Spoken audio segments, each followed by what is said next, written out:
Hey, Darren. Thank you. Thanks for coming on today.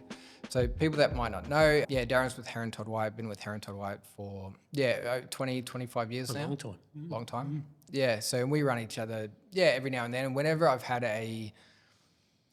just need a hand with the valuation, or you get a really unique property that you might not know exactly sort of where it sits, or I always give Darren a call just to get a bit of advice and just to see what his side of things might look like, or if I've missed something, or not missed something, but if I've seen, like, if Darren's seen any valuations that have that might be similar, that might not come across our desk, or you just get some insights from a valuer's point of view as well when looking at some unique properties. So it's great to have him on today and get some real insight into the market. Thank you, Matt. It's nice to be here, mate. I look forward to having us a little chat about the market and just helping out where we can. Yeah, thank you. So for people that might not know, like, your valuation, like, where did you start? Because like 20 years ago, how did you get into valuations?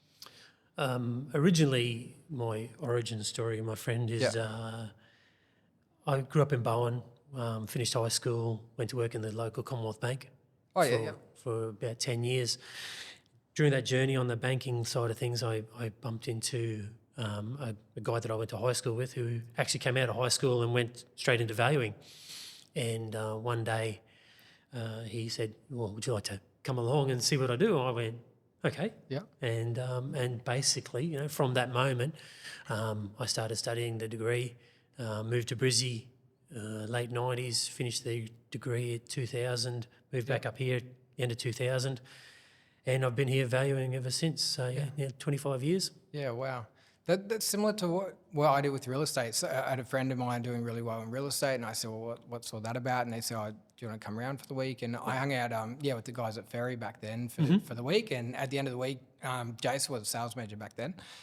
Remember old Jason Smith? And then, he came in and said, what do you think about property? How do you like it? I said, it's pretty interesting. He said, do you want a job?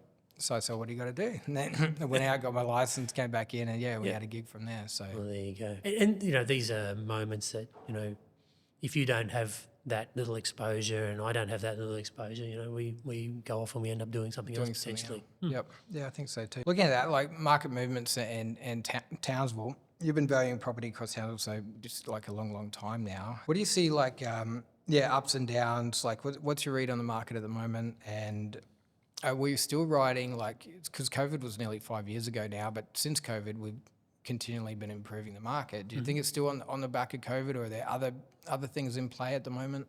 It's a good question, mate. There seems to be a lot at play in our local market. I've been fortunate, I suppose. I've been around long enough to, in our local market, to have seen not one growth, but a couple of growth points. So, I was working, early 2000s, and the market wasn't doing an awful lot. And then mid 2000s, it sort of started to pick up into, 2007, 2008. Yeah. Then obviously 2009, the GFC came through. Townsville did quite well for a period of time after that. But then as the market started to deteriorate and jobs started to leave, we lost the nickel refinery, we lost a few other things. The smaller miners started to close up. Yeah, the Storm Financial stuff. Yeah, Storm Financial, correct. Yeah. So put a dent in town. Yeah. And people started to leave town. And so with those people leaving, they obviously pulled the market back. And then what we found was probably in that sort of 2018, 2019, we were all looking for grass, shoots. Yeah. We were looking for them, but maybe we weren't quite finding them. Yeah. And then all of a sudden, 2020 comes along. So 2019, we had that big flood. Yeah, we had big floods. And, that decimated the market for a long period of time, and no one was going to live in certain suburbs forever. Yeah. And then 2020 comes along, and all of a sudden we had this COVID thing, and, I had people ringing me up, and they had holiday houses, and they had stuff like that. And they were like, what are we going to do with a holiday house on Maggie Island? Yeah, I find sometimes that's the first one to go. Like people having it like your principal place of residence, then you might get it your first investment, and then after that you think, well, hey, I like to holiday down here. Like, why don't we get something that we could use for an Airbnb or something? Yeah, and absolutely. That's the one that. And the first one on the chocolate block when income dries up. What ended up happening was the opposite, and we had all these people fleeing COVID from down south and just buying stuff sight unseen. Yeah. And I thought it was a rather unique event, but it turns out it was not a unique to us. It was, up and down the entire coastline as people were bogged down in Victoria predominantly for months and months on end, and they couldn't wait to get out and move somewhere where we were less affected by the COVID. Yep. And what ended up happening was the market on the island kicked. Sort of went, oh, okay, this is great. And I knew from history that back in 04, 05, 06, the same thing happened. Yeah, which so is if, really the, if the strange. island starts to kick, then Correct. everywhere else might the start. island, the island sort of went first back then, and it sort of went, I thought, here we go. Like, let's just keep an eye on what happens. And the island didn't exhaust itself by any stretch, but people started looking around into the broader picture. What else can I get? And then all of a sudden the Townsville mainland became a thing. And I think that on the back of that, we had a lot more interest in the local area. And then, what we started to see was jobs returning, because COVID put a lot of money into the economy. And I saw a lot of friends move back home with that. So that were in like Sydney or Melbourne. And one of them actually, they were in their home office at home. I think they had their screensaver from their old office. So half the people didn't even know that they weren't in Victoria at the time. They were just working from there.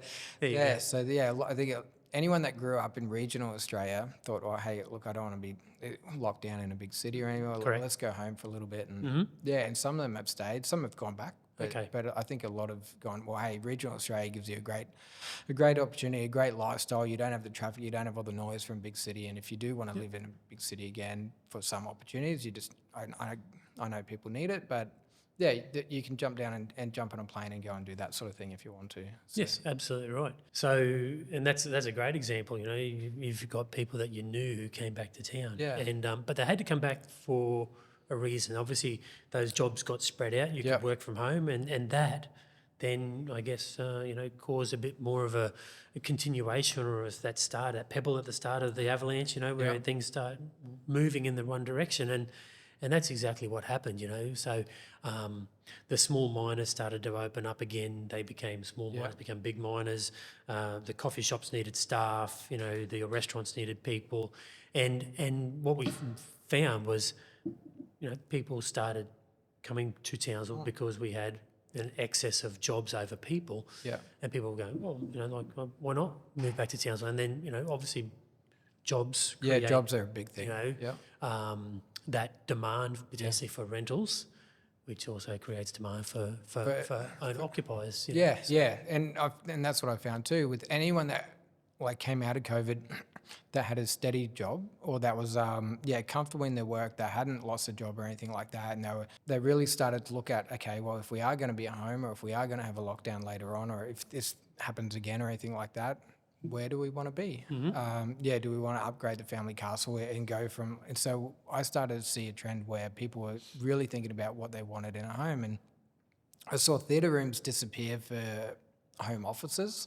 For that sort of thing. And then I saw people go from town to acreage, and people go, oh, I want a bit of space. I want to have chickens or a veggie patch. I saw people go from acreage into town that said, hey, I'm sick of mowing. Look, it's a bit of maintenance for me. I want to go to town. Then we saw people go from a $300,000 or $400,000 house into a $500,000 or $600,000, the $500,000 or $600,000 house into the 6 and 7, 6 and 7s and 8s and 9s, and 8s and 9s are going, well, hey, all the kids have moved out. We've got a beautiful big home up here on Castle Hill. I don't want to lose the view, but what would it look like if we went to an apartment down the Strand? So they've still got a big apartment on the Strand. So people really worked out what they wanted in a home, and started to make those sort of decisions. Correct. So that that early kick along was a massive upgrading market, as you say. So, I'm living in, a 50, 60, 70-year-old home in a suburb that I like, but maybe I can move into town. And there was a lot of that. That's exactly right. And that whole tree change type arrangement, I've seen the rural res market, ebb and flow over the years. Because it always has. It goes through, everyone wants acreage, and it's popular for a little while, but then it goes off the ball and no one wants it. Correct. It's been an interesting flow in that regard. So at the moment, the right here, right now, the rural res market is probably Yep. strongest market in the place. Have you seen any like talking about that with the local market? Any little pebbles or any like interesting suburbs where you didn't think that would pick up as much as it had, or that it has been a shoot that gone, well, hey, that's a big surprise. Yeah, it's interesting, isn't it? So again, going back to the last time we had a peak in the market, 2008, 2009. I was talking to friends and people that I knew in the industry, and there was not a house that you could buy at that time under $350,000. It didn't matter where it was. Yeah. So it could have been anywhere in town, 350, and then GFC comes along, and all of a sudden the market just wipes all that out. And in the bottom of the market, you could buy houses. In the high in a few ones, number of suburbs, correct, high ones. Yeah. Some of them might have needed a bit of love, but some of them were actually pretty reasonable. And so I guess if we fast forward a few years and we talk about a rising tide lifts all boats, and what happened was that really that sub one or one that low twos, low twos is now 500. Yeah. So realistic, that's the sort of thing that you go, go, okay, if I bought a house in, Aikenvale, Yep. in the last couple of years I might have picked up 200, 250. Yeah. But if I bought that house in another suburb where I paid 200 grand, I may have picked up 300 grand, and you go, Yep. that's weird. Yeah. But there is such demand in the market that's what's caused it to happen. So that low end has continued to come up. Yeah. And the higher end has sort of bobbled around a bit. There's probably not as much action in that higher stuff. So and that's the concentration is in that middle space. And over the last little while, like I've seen investors go from previously like shopping like at that sort of around that sort of 400 level, maybe 450, that seemed to like top them out. Yep. But then over the next sort of 12 months, suddenly it went to 550. And then 12 months after that, this is like over the last sort of 3 years, it went to like 550 to 600. Correct. And then after that, now I think it's around 7. Like we've sold properties to investors, in that sort of 6 to 7 band, and it's not uncommon. So, and so if I was, a couple of things in play there. Yeah. So, in that early 2021, 22, and you'd know better than I would, but that's when we came on the radar for a lot of the buyers agents. Yep. And I think, mate, I may have even seen your name attached to stuff, like back in the day where you were saying, hey, these guys are, talking up their local market. Yeah. And they were prevalent, really prevalent, and they were buying everything, every duplex, every block of flats, every house. Yep. But again, there was a certain yield that was in play, and the owners that were buying these things were making a reasonable return out of them without having to generally put cash in. And then as obviously that price goes up, the rental has also gone up. Yeah, it's gone up. But it hasn't quite kept pace with the property growth. Yep. So which means that... And probably the new thing with rental, sorry to interrupt, but the rental amount is now tied to the house. It's not tied to the tenant. So previously, if the tenant moved out, new tenant comes in, you can bump the rent up. Yep. But these days, you've got a 12-month period on it now. So if it's 600 a week, then it's going to be 600 a week for the 12 months. Correct, absolutely right. And so timing is everything, and you see it generally when I see the multi-unit dwellings. When was the last rent increase? Or it's the first 9, question 10, 11 months ago. Oh, okay. Well, I'm a bit keener on that than it was 6 months ago. Correct. Yep. And so that just that yield has softened, and I think that if we were going to talk about anything that has the potential to at least take some of the heat out of the market, that will be it.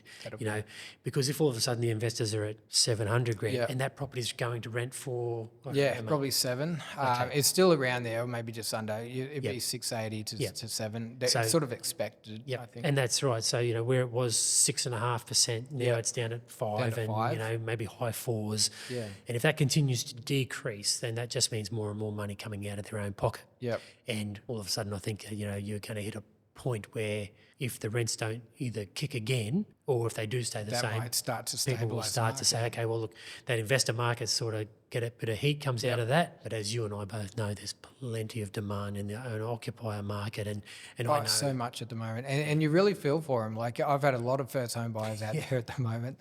And no fault of their own, like, they make a great offer. Like, they've gone to the bank, they said, this is what I earn, this is what I spend, how much can I get? So the bank gives them their amount. They go shopping, and everyone wants it. Like, if you go shopping for a 5, you look at other houses for 500, and then you think, oh, they're nice. But then you see one for 550, and you think, well, that's really nice. Like, you notice I think it's in 50 grand lots. You'll notice like a 550 is different from a 500, but maybe not so different to a 520. Like, you just notice it in 50 grand lots. And so everyone wants that a little bit better. So that they'll go to the maximum what they can spend because it's a better property. But you'll get someone else, maybe from a southern market, that goes, hey, 550, it's renting, it's got a good yield there, rent 550 a week. That makes sense. I could probably even, I don't want to miss out on it, so I could offer you a little bit more. So then you get a 560 or a 570.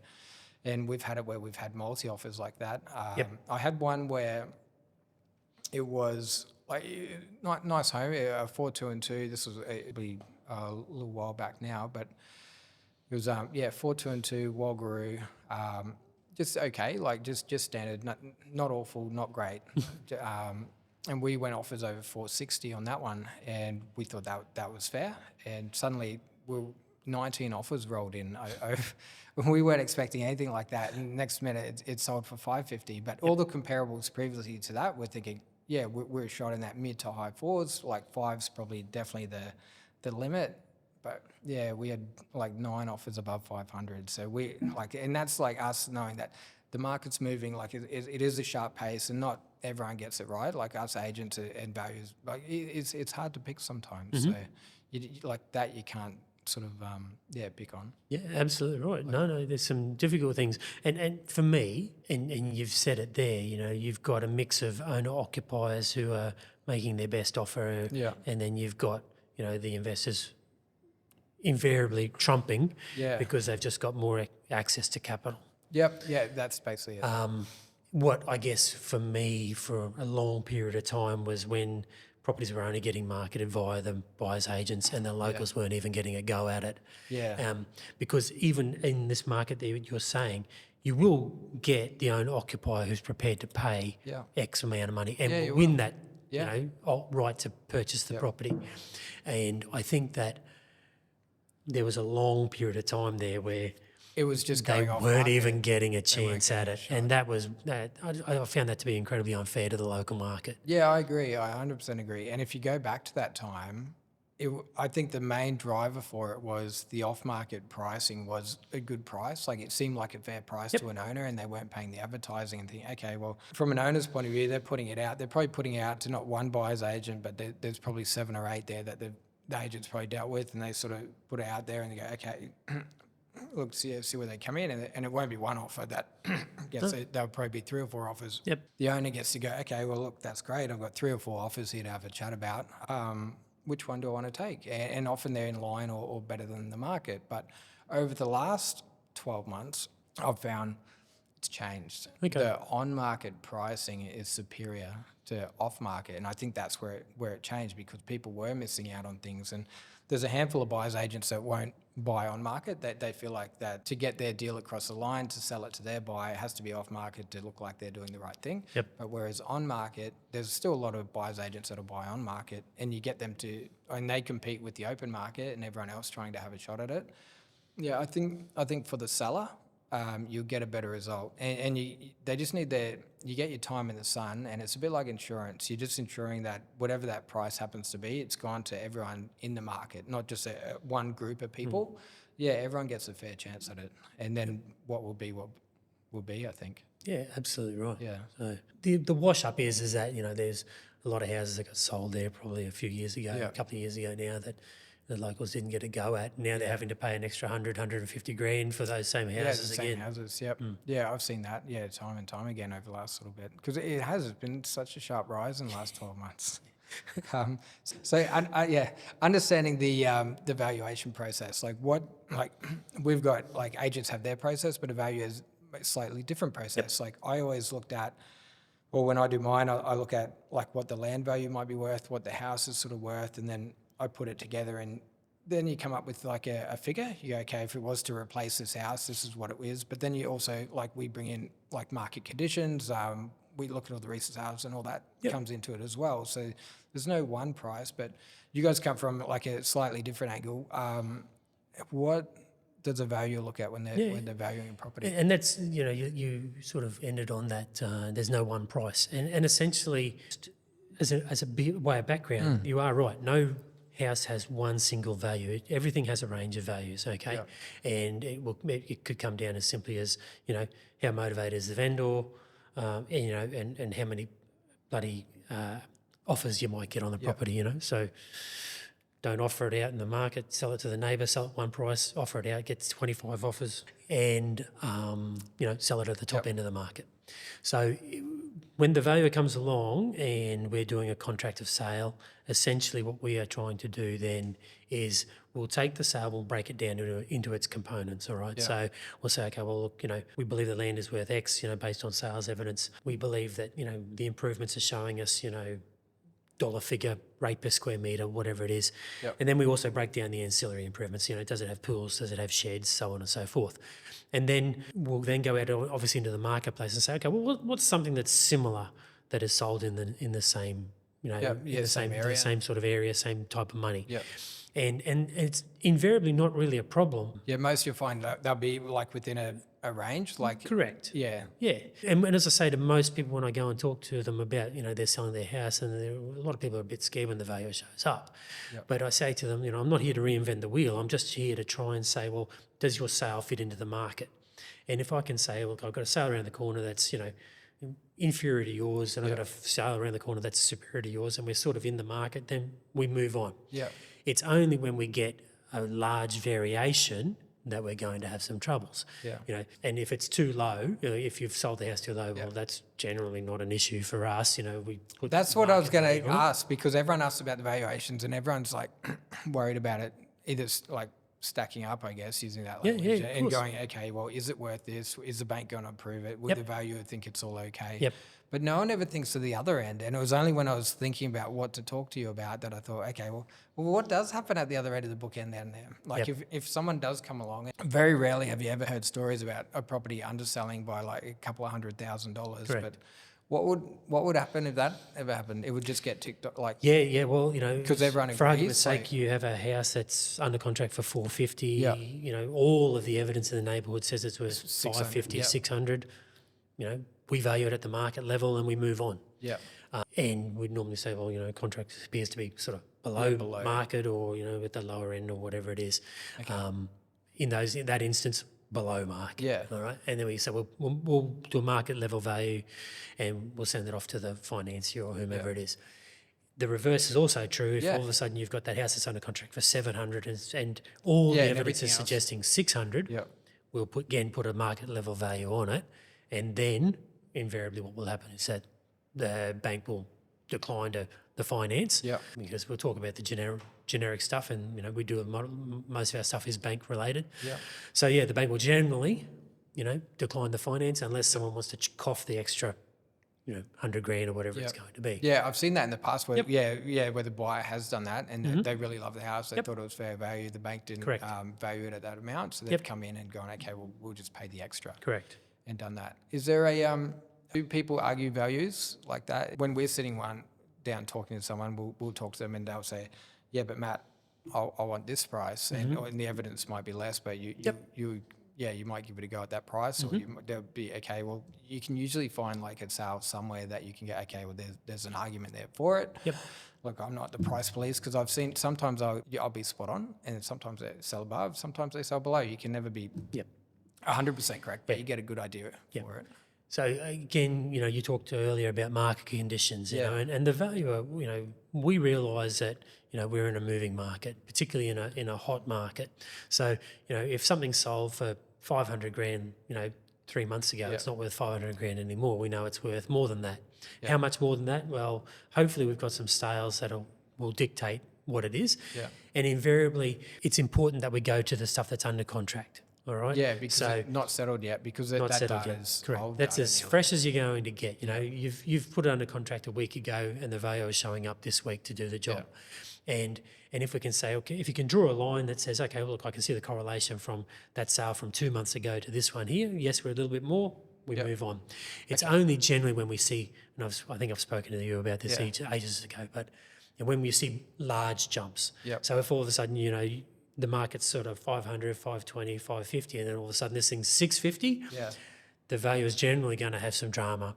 If we're talking like for like product, you know, it's probably a bit too big a jump because it's hard to justify that. So yeah, that can be a bit of a wobble in the market sometimes. Yeah, that's really interesting. So, like, challenges at the moment in the current market, like from a value seat, the trickier parts of the current market to like navigate right now. Like, what are you guys seeing out there that's a little bit like challenges? Yeah, right now? look, I think for us it's been a continuation of the same type of theme as what we've been talking about. You know, we keep our eye out. Invariably, most stuff is going to the market these days, so it's actually probably a little bit better than it was a couple of years ago, when I would go and talk to you guys at the REIQ or whatever it is, and I'd say, well, did you market it? Oh. Of course not. We just put it out there to the buyer's agents and someone come and snaffled it. Whereas now we can say, okay, look, most things are going to market, and you can see the market in action. And for a valuer, that's kind of part of what we all want to see, okay? Because the definitions of market value that we deal with is probably a little bit different to maybe, we're a little bit more constrained. We actually have legislation around the way that we go about our job, and we have definitions that we have to, keep in line with. And one of the market value is generally, where you've got, a buyer and a seller who are both somewhat educated in the market, and no one's acting under really any compulsion, and that, they've all done their homework. And whereas a lot of the earlier stuff, particularly from the buyer's agents, was just put a number in there and that's what I'm going to offer, and I've got no idea about what the Townsville market is, but that seems fair and reasonable to me. Whereas now, you're taking stuff to auction, you're taking stuff to, normal marketing process. And you see stuff, it might only be listed for sale for 10 or 12 or 15 days, but I do also see some stuff that's listed for sale for 100 days. And so it's important for us to see that. It's probably a continuation of what we've seen, but it's probably a little better in that we're getting more stuff being actually placed onto the market, and a little bit more of an opportunity for other buyers to be involved. Yeah, I think so too. I've noticed that, and we've noticed that in our own business as well. Whereas, if you went back a couple of years back, and that was because I think it was price driven, like for the owners, and you had a lot of owners talking about off market, and it was very topical at the time, and everyone thought, okay, well, off market seems like a good idea. There's a lot of people out there doing it, but ever since then, there's been a big change on it, and I've found a lot of people going to market will get a superior price, and you get that competition because well, okay, we'll put out to market. We've got fantastic photos, we've got a really good video. We're at the top of the list of realestate.com. We're on domain. We've done an open house. We've had 10 or 12 groups through. And we've got 3 offers here, and lowest is here, highest is here. We've got one in the middle as well. These are all the terms, and then you might go around the table again just to make sure everyone finishes up where they want to finish up, and the owner gets a really good shot at getting a good market price, and they can make up their mind what they want to do from there. So, and because the market is continuing to be hot, we will generally have pretty good evidence, in the marketplace. So it's not a big stretch to sort of say, oh, look, we've got 30 grand over the one down the street. I was looking at some sales the other day, and like just in particular, like for Annandale there, median sale price for Annandale now is sitting at 718. Like it's never been that before. And I was looking at it. I went and did an appraisal in there the other day. Really nice home. And all the evidence there. I think there were 9 sales over $1 million in the last 6 months, and we hadn't seen that across the suburb before. No. So that $1 million mark doesn't quite feel like $1 million anymore. Like if you go back 5 years ago, it feels like a 1.5 or something like that, the $1 million mark. So it seemed to have, it's just been really interesting to watch over move, and we've seen a lot more $1 million sales throughout suburbia where it was only sort of limited to the Hill or North Ward in the past. Yeah, along the river, along the river. Idalia occasionally, and then maybe at Douglas or Annandale. Yeah. But some of those ones that you're talking about, they're inside blocks, etc. They're not necessarily got great aspect, but they're all going to be generally big homes. So they're nice, beautiful homes. And that's that continuing upgrade market that we talk about. We're not fitting into the 4-bedroom, 2-bathroom, so we're going to go 5 and 3, or whatever it is, or we want a bigger block, or we want a bigger house, we want a pool, bloody blah. So there's a lot of motivation in the market, but again, you're talking about that owner-occupier market as a rule. Yeah, definitely. So so at the moment, economic drivers, interest rates, the job market in Townsville, it's very good at the moment. How do you see? Well, we've talked about the change, what happened in the past, but moving forward over the next sort of 12, 18, 24 months, short, medium, long terms, what do you think the market's... I know no one's got a crystal ball, I'm not going to hold you to anything, but what do you think it's going to go? Yeah, look, I think, Matty, it's an extenuation of a continuation of what I've already said. I think that we're going to probably start to see rents level off a bit, which will then start to take those yields down, because I think there's still going to be enough momentum in the market, certainly from owner-occupiers, to continue to keep pushing that median house price, So I think that will go up. I think rents are sort of topping, We're seeing yields, whereas before they wanted 5.5, we've seen that change to a 4.5. I'm seeing as a base level. If it's under a 4.5, it's a lot of people will be iffy about it. They won't. That seems to be the marker.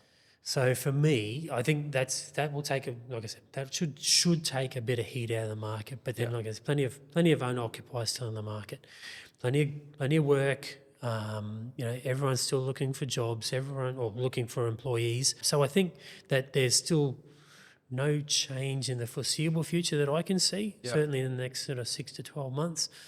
After that, it gets a little bit spongy in terms of what the market might do. There's certainly not another GFC coming, as far as I can see. Yes, we're in a global economy, so interest rates. It's really interesting. Interest rates have been high, and people were mad keen to buy everything. Interest rates are lower, and people are still mad keen to buy everything. Yeah, because if you go back, previously to that, you take the last 5 years out of it, and you go back to 15, 20 years, interest rates, they kind of were steady. They were between sort of 4 and maybe 7-ish, that sort of, they didn't really move too much. They were all just that rate. But since in the last 5 years, dropped down to nothing. Put the handbrake on that and went, well, we've got to slow this up. Inflation started going up, so then the rates went right back up. And now they're talking about, well, hey, maybe we went too high on it, too quickly, and they're bringing them back down a little bit. And they're talking about, I think a couple of banks are talking about 2 potential drops. Another bank I was talking to the other day, we're talking about maybe 3 in the next 12 months, bringing it back down. So personally, I don't think it's got an awful lot of driving factor in it. The market is not driven by, hey, my interest rate, my mortgage payments are going to be, $3,000 a month. I want that house, and if I don't get it now, I'm going to miss out. And if I miss out, the world will fall apart. Yeah, and who knows when the next one so I don't really care so much about what if my mortgage payment is going to come down by $70 a month or whatever it is.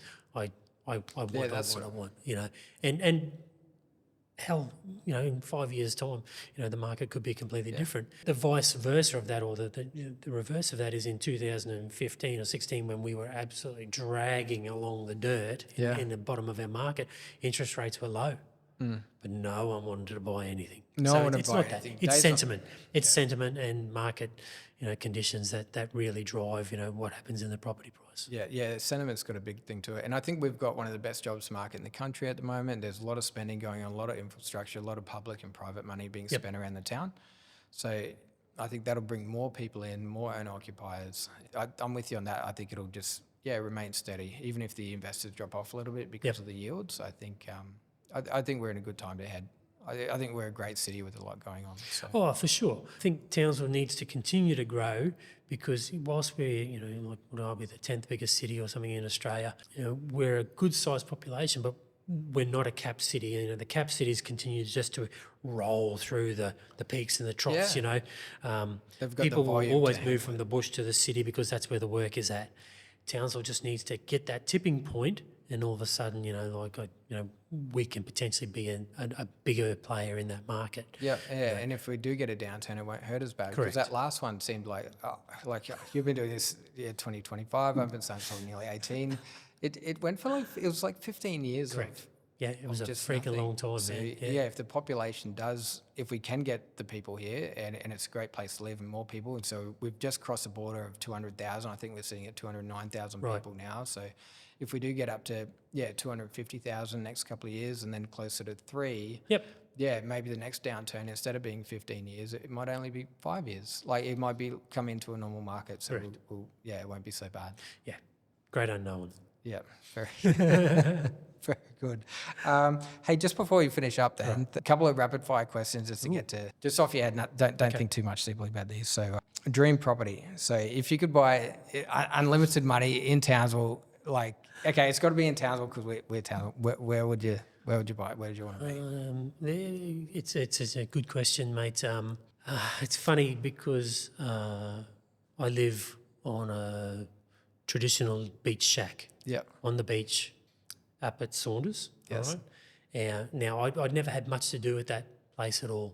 The moment I can get home and walk out the back door and onto the beach, because it is smack bang on the beach. So I'm a bit sort of blessed in that regard, because I might put a bit of money into a reno on it, mate. That would be the thing that I would probably suggest. I would do that. I think location-wise is fantastic. I love the fact that it's a beautiful beach that I can walk on, and my partner and I, we spend a lot of time doing just that. So, how nice. I guess, mate, if money wasn't an object, I would probably just, have another place. I'm a big fan of South Townsville. Yeah. Always have been. I I South quite like it through there. Just that proximity to Palmer Street, proximity into the city, and then I can. And you get a nice traditional Queenslander on a good sized block, and they're a nice wide leafy street. Yep. It's fantastic, and you get a lot of owners through there. There's not too many tenants. Not that tenants are bad, but there's a lot of owner occupiers through South Townsville. You step into the city, step into the Strand. Yeah, I really get that. I like South Townsville. It's like we're on acreage, and I think if I wasn't on acreage, because there is exactly what you're saying. That there's nothing like pulling in your driveway and feeling at home. Correct. And whatever, for when people are buying, I think that's the best advice I give them. There's nothing like driving in your own driveway so whatever price you have to pay to do that, do that. Yep. Because I get that feeling when I go home, because I got this nice big long driveway, and once you sort of come home and you're in work mode, it sort of helps you switch, you know what I mean? The driveway, and it would be probably the same for you once you get to the beach. Yeah, you sort of go, okay, well, I'm not on work mode anymore. I'm home, I switch to the home channel. Correct. And Rapid fire question. Sorry, they're a bit long, aren't they? Not a rapid fire answer, mate. Sorry, buddy. That is a very good answer. So, okay, you guys are pretty sporty. Best way to unwind? Best way to unwind when you get home? Or you've sort of said that, but best way to unwind. I guess for me, I will train every day. Yeah. So, but there is something to be said for a nice walk at sunset on the beach. Yeah. Saturday night's the night that we might have a couple of drinks on the back balcony and really settle in for that. So that's a real unwind for sure. Yeah, I think that's my Saturday these days. You're not going out anymore.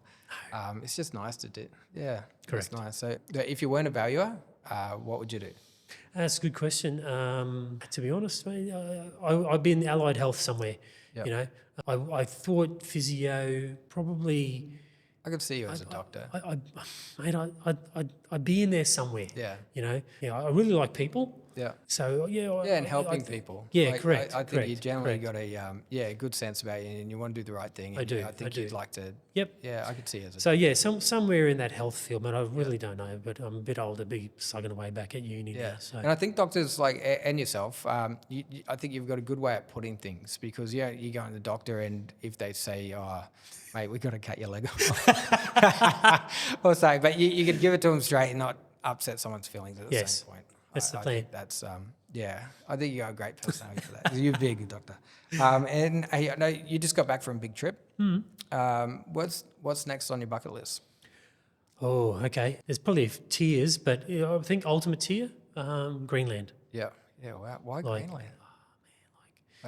There's a few things going on. Obviously there's the geopolitical issues at the moment, but Greenland may not be around for much longer. And in terms of just Being what- polar caps and ice melting and all that Yep. sort of stuff. It is otherworldly. Yeah, wow. So between there and probably parts of Like the doing a- Galapagos Islands or something yeah, like yeah, that, mate. yeah. You know, like some really stuff that's not heavily touristed, but is just sensational. It's just stuff you may not see, and I may not ever see again in my lifetime. Yeah, So. do it. Well, we did the hike for base camp a couple of years back in Everest. Yeah. It was more than just like it felt more than a walk. It was special, and as you landed, Spiritual? there, it was really really good. So I think you got to take those adventures and opportunities when they come, and there's more to life than just work. Even though I'd say like we work, I don't know, all the time pretty much, but you need that time to go and see the world, go and see what's out and about, and have those experiences. No, for sure.